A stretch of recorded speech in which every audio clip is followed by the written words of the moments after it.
Ano ang ating gagawin para magkaroon ng tunay na kaibigan?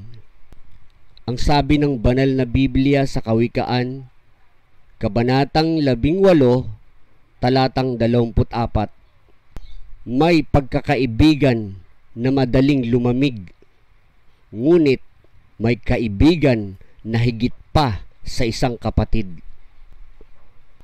Ang sabi pa sa Pilipos, Kabanatang 2, talatang 4, pagmalasakitan ninyo kapakanan ng iba at hindi lamang ang inyong sarili.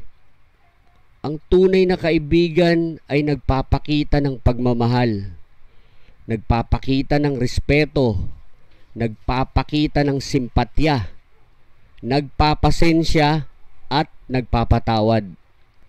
Ang tunay na kaibigan ay lumalapit sa iyo, samantalang ang iba ay lumalayo sa iyo.